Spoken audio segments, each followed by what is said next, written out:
Hello everyone, कैसे हो आप सभी। आप सब कमेंट कर रहे हो। उससे पहले मैं बता देती हूँ कि मोमोज़ ना फास्ट फूड में सबसे हेल्दी ऑप्शन होता है। और ये हाफ प्लेट थी 50 रुपये की। 50 रुपये में 6 मोमोज़ मिले थे। और मैं नहीं लेकर आई थी, पापा जी मेरे लिए लेकर आए थे। एक्चुअली दुकान तक गए थे कुछ काम से, तो वहीं पर ले आए मेरे लिए। याद आ गया कि लड़की पसंद करके खाती है मोमोज़, तो बस उनका प्यार था। और ये मोमोज़ वाली चटनी मैंने लगा के मैंने ये मोमोज़ 6 के 6 मोमोज़ मैंने ही फिनिश करे थे। और मुझे काफ़ी पसंद है। मेरे को मोमोज़ फास्ट फूड में मेरे को ना मोमोज़ भी बहुत ज़्यादा अच्छे लगते हैं। तो खा लिए थे मैंने, आप ही देख लीजिए और आप भी खा लीजिए। बहुत यमी होते हैं मोमोज़। बाकी मुझे बनाने नहीं आते, कई लोग तो घर पे ही बना लेते हैं। अब आप मुझे बताओगे कमेंट में कि निधि ऐसे बनते हैं मोमोज़, स्ट्रीम कर दो। उसके लिए बर्तन होने चाहिए। मोमोज़ ऐसे ही नहीं बनते, उसके लिए मेरे पास बर्तन नहीं है। और इसकी स्टफिंग वगैरह कैसे तैयार होती है मुझे आती भी नहीं है। तो उसके बाद ये देखिए, अभी आपको लग रहा होगा निधि को सांस चढ़ रहा है बात करते हुए, क्योंकि मैं अभी ऊपर वाले घर आई हूँ, पापा जी के घर, वीडियो की एडिटिंग के लिए। और मेरे को सांस चढ़ जाता है। मेरे को सीढ़ियाँ चढ़ती हूँ ना, मेरे तभी सांस चढ़ जाता है, पता नहीं क्यों मैं हाफने लग जाती हूँ। और ये देखिए, कल का दिन था और कल ना सच में इतना ठंड थी, इतना मैं बर्तन धो रही थी ना, मेरे हाथ जैसे ही ठंडा पानी, पता है ऐसा लग रहा था जैसे बर्फ़ निकल रही हो टुंटी में से। इतना ज़्यादा ठंडा पानी था। और वो पानी जैसे ही मेरे हाथों पे पड़ रहा था ना, मेरे हाथ एकदम लाल हो गए थे, इतनी ज़्यादा ठंड थी। और कल तो मैंने फिर पूरे दिन बर्तन ही बर्तन धोती रही, क्योंकि मैं साथ के साथ कल काम कर रही थी, क्योंकि मम्मी भी कल हॉस्पिटल चले गए थे। और फिर मम्मी, अभी देखो बुढ़ापे का शरीर है, वो जैसे थोड़ा बहुत कभी उनका मन हो अपने लिए रोटी बना ले या कोई सब्जी बना ले, बस इतना ही कर ले बहुत होता है। अब इस उम्र में, इस एज में इतने ठंडे पानी में बर्तन धोना या कपड़े धोना, वो सब नहीं हो सकता। आप समझ ही सकते हो ना। तो मैंने कहा मैं सारे बर्तन धो लूँगी, और बर्तन भी धो लेती हूँ मैं, कपड़े वगैरह सारे घर के काम मैं कर लेती हूँ। मम्मी को जितना हो सके हम कोशिश करते हैं कि वो आराम करे, अपना रेस्ट करे। बाकी उनको डॉक्टर को दिखा के आए तो डॉक्टर ने शुगर की दवाई दे दी है अपनी। अब उनको थोड़ा सा लग गई है अकल। मैंने कहा था ना कि ना मम्मी को जब तक खुद से नहीं होगा ना, तब तक वो नहीं हमारी बात सुनेगी। अब उनको पता चल गया, डॉक्टर ने बोल दिया ना कि शुगर की दवाई नहीं छोड़ते ऐसे बीच में, तब अब वो रेगुलर दवाई लेंगी और अपना ख्याल रखेंगी। मैंने कहा है अपना पानी खूब पियो, अपनी दवाई टाइम से लो, तो वो बिल्कुल ठीक रहेंगी, उनकी शुगर भी कंट्रोल में रहेगी। तो बस, लेकिन हाँ इतना ज़रूर बोलूँगी कि मम्मी के ऊपर एक बहुत ही बड़ा, एक होता नहीं दुखों का पहाड़ टूटा था अभी आज से 3-4 महीने पहले। एक बहुत ही बड़ी करड़ाई थी मम्मी के ऊपर, जो मम्मी निकल गए। खैर मम्मी यही बता रहे थे कि बोलते किसी ज्योतिष ने बोला है कि 2023 में ना एक योग बनेगा इस तरीके का, अगर वहाँ से निकल गई ना तो लंबी उम्र है मेरी मम्मी की। और सच बता रही हूँ, हमारी पूरी फैमिली ने, हमने, और आप लोगों को भी पता है, आपके भी कॉमेंट्स आने लग गए थे उन दिनों में कि अब तो कुछ नहीं हो सकता। तो सबने उम्मीदें छोड़ दी थी मम्मी के ऊपर, क्योंकि सबको लग गया था कि शायद मेरी मम्मी अब ज़्यादा दिन नहीं मतलब सर्वाइव कर पाएंगी, क्योंकि उनकी हालत हद से ज़्यादा सीरियस हो गई थी एक टाइम पे। अब खुद सोचो, बैठ भी नहीं सकती थी अपने आप, खड़ी नहीं हो सकती थी, मतलब हाथ भी नहीं हिलता था, इतनी ज़्यादा शरीर बिल्कुल ही बेजान हो गया था उनका। पर वहाँ से भी देखो मम्मी निकल के अब यहाँ तक आ गई हैं। अब तो ये है कि ज़िंदगी जब तक है मम्मी की दवाइयों के सहारे चलेगी। लेकिन चलो वापस उनको ज़िंदगी मिल गई। कल मम्मी भी यही बोल रहे थे कि मैं बचनी नहीं थी, लेकिन तुम सब ने मिल के मुझे बचा दिया। हॉस्पिटल में लेके गए, मेरा इलाज करवाया, डॉक्टरों के दिखाया, सेवा पानी हुई, तो अब मम्मी बिल्कुल ठीक हो गए हैं। तो ये देखो आपसे बातें कर रही थी और बातें करने में मेरे सारे बर्तन धुल गए हैं। गर्म पानी पीती हूँ अब मैं, कोशिश करती हूँ दिन में 5-6 गिलास पानी तो मैं पीऊँ, क्योंकि इतना तो पानी पीना भी चाहिए। इसके अलावा ये देखो, मैंने आज ना बालों में, मैंने काफ़ी टाइम हो गया था ऑयलिंग नहीं कर रही थी रेगुलर, तो जिसकी वजह से बाल, पता ही है आपको, बाल ज़्यादा झड़ते हैं। तो मैंने ये पहले तो ये वाला देखो बालों में तेल लगा रही हूँ मैं अच्छे से, क्योंकि आज तेल लगाऊंगी। सिर मैं शायद कल परसों 1-2 दिन में वॉश करूँगी, तब तक बालों में अच्छे से ना ऑयलिंग हो जाएगी। तो अच्छे से अपना खुद का सेल्फ केयर करनी देखो बहुत ज़रूरी होती है। मैंने छोड़ दिया था बिल्कुल ही, अपने बालों का भी मैं ध्यान रखना बिल्कुल छोड़ गई थी, और अपने ओवरऑल ब्यूटी का भी। बट अब मैं अपने पैरों का भी ध्यान रखूँगी, अपनी स्किन का भी ध्यान रखूँगी, अपने हाथों का भी। और जो मेरे पास प्रोडक्ट्स आते हैं प्रमोशन के लिए, उन सबको मैं इस्तेमाल कर करके उनको ख़त्म करूँगी जल्दी जल्दी, क्योंकि सारे मोस्टली जो भी प्रोडक्ट्स मेरे पास आए हुए हैं ना, चाहे वो कोई भी ब्रांड के हो, वो सब मेरे 2024 के एंड तक एक्सपायर हो जाएंगे। तो 1 साल के अंदर अंदर सारे शैम्पू, कंडीशनर, तेल, साबुन सब यूज़ करना है मुझे। तो अच्छी बात ये है कि बाहर से नहीं खरीदूंगी, तो ये सारा घर में ही रखा है मेरे पास सामान। तो चलो यहाँ मेरे बस पैसे बच जाते हैं। मुझे जैसे शैम्पू, कंडीशनर, तेल, साबुन या ये जो भी फेस वॉश वगैरह, ये सब चीज़ें ना मुझे बाहर से ख़रीदनी नहीं पड़ती है। वहाँ मेरे पैसे बच जाते हैं, मैं वीडियो बनाती हूँ तो हो जाता है। और देखिए कल अभी मैं देखो यहाँ पे खाने पीने का अरेंजमेंट करूँगी, आटा भी गूंथ लेती हूँ क्योंकि अब मैं खाना ना खुद बनाती हूँ अपनी यहाँ रसोई में। और अभी मैंने जो लगाया है ना वो पतंजलि वाला आटा लगाया है। ये जो शुगर के पेशेंट के लिए होता है ना, ये आटा मेरा ना अभी जनवरी में एक्सपायर होने वाला है, तो वो गेहूं का आटा मैं बाद में खोलूँगी। अभी 10-15 दिन यही वाला आटा यूज़ करेंगे, ज़्यादा दिन नहीं, मेरे ख्याल से 1 हफ्ते में ख़त्म हो ही जाएगा।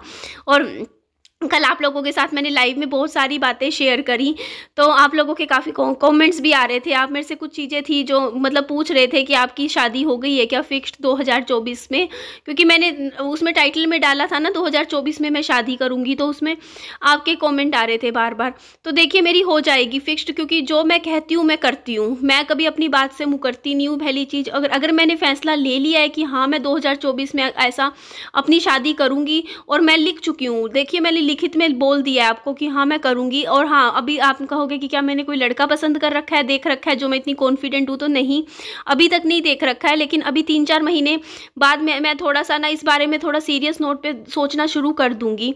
और मुझे अगर सही कोई इंसान मिलेगा तो मैं अपना दोबारा से शादी करने का फ़ैसला मैं ले चुकी हूँ, आपको मैं बता ही चुकी हूँ। क्योंकि देखिए मुझे अपनी ज़िंदगी में कुछ लेना ही चाहिए था। बल्कि आप लोग तो मुझे 3 साल से कमेंट कर रहे थे, बोलते निधि आप दोबारा शादी कर लो, सेकंड मैरिज कर लो। मेरे को इतने कमेंट्स आते थे, आप लोग मुझे समझाते भी थे, पर उस टाइम मेरा मन नहीं था, बस नहीं करनी थी उस टाइम मुझे। लेकिन अब मैं सोचती हूँ कि अब सही समय है और अब मुझे कर लेनी चाहिए। क्योंकि देखो अभी विहान अभी 4 साल का हो जाएगा इस साल, क्योंकि कल को और मैं 2-3 साल और नहीं करूँगी और टाल दूँगी तो कल को मेरे बच्चे को प्रॉब्लम होगी किसी और घर में एडजस्ट होने में, उसको भी समझने में सोचने में थोड़ा टाइम लगेगा कि हाँ उसकी लाइफ में एकदम से, अभी तो वो छोटा है, बच्चा है, तो वो अपने नए पापा को एक्सेप्ट भी कर लेगा। उसको पता चलेगा कि हाँ मैं समझाऊंगी कि बेटा अभी ये तेरे पापा हैं, तो वो मान भी लेगा, उनको अपना पापा भी समझ लेगा। लेकिन कल को वो बड़ा हो जाएगा तो फिर उसके दिमाग में भी मतलब आप समझ ही सकते हो कि बड़ा इंसान फिर बहुत मुश्किल आती है। तो इसीलिए आप लोग मुझे समझाते थे, कहते थे कि निधि अब आपका सही टाइम है, आप लो फैसला लो। तो फाइनली मैंने ले लिया है फैसला 2024 में। बस अभी मैं सोच रही हूँ 2-3 महीने में, 4 महीने में देखूँगी, मतलब इस बारे में और थोड़ा सीरियस होके मैं सोचना शुरू कर दूँगी। तो ये देखिए आपसे बातें करते करते मैंने रोटियाँ भी बनाने लग रही हूँ, और सब्जी तो रखी थी, कल सुबह होटल से आई थी ना, पैकिंग में ही रखी थी, मैंने खोली भी नहीं थी। पनीर की सब्जी थी और बहुत यम्मी और टेस्टी सब्जी थी, मुझे सच में बहुत अच्छी लगी। तो मैंने भी खाई थी, पापा जी ने भी खाई थी, तो हमने यही खाना रात को डिनर में खाना खाया था। तो फटाफट मैं अपना खाना फिनिश करती हूँ रात का डिनर। बाकी आप लोगों ने मुझे कमेंट करके समझाया है कि निधि आप वज़न की इतनी चिंता मत करो, थोड़ा थोड़ा करके भी करोगे ना, महीने में थोड़ा, 2 महीने में, 3 महीने में आपका वज़न कम हो जाएगा। बस आप मीठा बिल्कुल अवॉइड करो। और मैं नहीं खा रही हूँ, कल पूरा दिन मैंने शुगर बिल्कुल भी नहीं खाया है और खाने पीने पे भी अपना ध्यान दिया है। ओवरऑल 1400 कैलोरीज़ कहते हैं कि लेनी चाहिए एक लेडीज़ को कम से कम। तो मैंने कल 1350 कैलोरीज़ मैंने ली थी, और ठीक है। और खाना पीने का अपना मैं ध्यान रखूँगी, अपना भी ध्यान रखूँगी, अपने बच्चे का भी ध्यान रखूँगी, और अपनी मम्मा का भी पूरा ध्यान रखूँगी। और आप जो कह रहे थे ना मम्मी के सूट सिलवा दीजिए, तो आज मैं मम्मी से बात करूँगी। वैसे मम्मी के ही सूट है, देखो मैंने बेड में रख रखे हैं, मम्मी का जब मन हो वो सिलवा ले। अब जैसे अगर उनका कोई फंक्शन आएगा फैमिली में, तो वो कह रहे थे कि वो दे दियो 2-3 सूट करके, मैं सिलवाती रहूँगी। वही एक्चुअली क्या है ना, यहाँ हमारी सोसाइटी में नहीं सिलवाते हैं, वो बाहर सिलवाते हैं। बस स्टैंड के पास है एक आंटी रहते हैं, उनसे ही सिलवाते हैं, और वो काफ़ी दूर रहते हैं, बस वही जाने की दिक्कत है। अदरवाइज़ तो मैं भी खुद सिलवा देती मम्मी के। और ये देखो, ये बाज़ार से, होटल से पापा जी ने ज़ोमैटो से कहा था ना जब खाना ऑर्डर करने को, तो मैंने ये एक पनीर चीज़ चिली ऑर्डर कर दी थी, पनीर लबाबदार, एक शाही पनीर की। तो ये शाही पनीर था और ये भी काफ़ी अच्छा था। पापा जी को यहाँ का खाना बहुत पसंद आता है इस होटल का। तो रोटियाँ मैंने घर में बना देती हूँ, क्योंकि रोटियों के पैसे क्यों देने फालतू में, रोटियाँ तो घर में भी बन सकती हैं। तो पापा जी कहते हैं कि मेरे को नहीं अच्छा लगता, मुझे या तो मैं अपने ही हाथ का खाना खाता हूँ या फिर मुझे होटल का खाना ला के दे दो, क्योंकि वो टेस्टी होता है और मुझे वही अच्छा लगता है। तो ये देखो, एक प्लेट मैंने पापा जी की खाने की तैयार करी थी, और एक मैंने देखो अपनी भी इस तरीके से तैयार कर ली।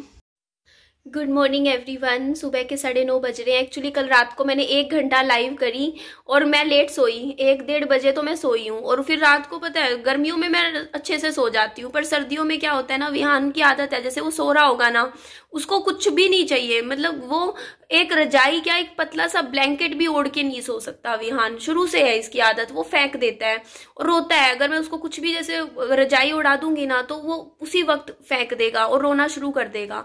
ऐसे तो आप सोचिए ना, बच्चे को देखो सर्दी का टाइम है और वो सो रहा है बेड पे और वो कुछ भी ना अपने आप को कवर करे, तो वो ठंड लग सकती है उसको। तो इस चक्कर में मुझे पूरी रात, मैं आपको सच बताऊं, हर आधे घंटे में मेरी नींद खुलती है अब सर्दियों में। और उठा उठा के देखती हूँ, फिर इसने फेंक देता है ये कंबल रजाई, कुछ भी नहीं अपने ऊपर लेता, रोता है उल्टा। मैं कहूंगी ओढ़ ले, है करके रोना है, बोलते नहीं ओढ़ना नहीं ओढ़ना।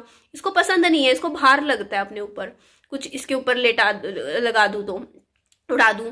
तो मैं फिर इसको ना बड़ी मुश्किल से, पूरी रात मेरा ऐसे ही रहता है। पूरी रात में मैं इतनी बार उठती हूँ ना नींद में कि बच्चे को उड़ाने के लिए।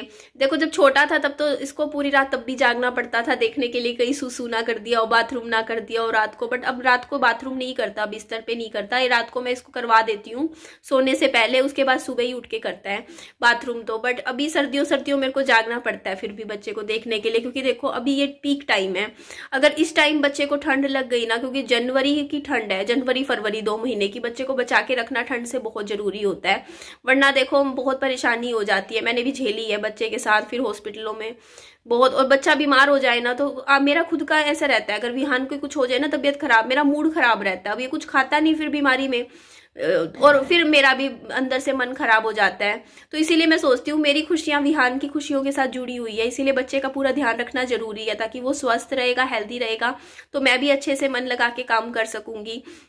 इसीलिए आज सुबह मैं बहुत लेट उठी हूँ। आज मैं 9:30 बजे सो के उठी हूँ, इतनी लेट, क्योंकि अब वही है भाई, अगर रात को देर से जागोगे तो सुबह आंख जल्दी कैसे खुलेगी।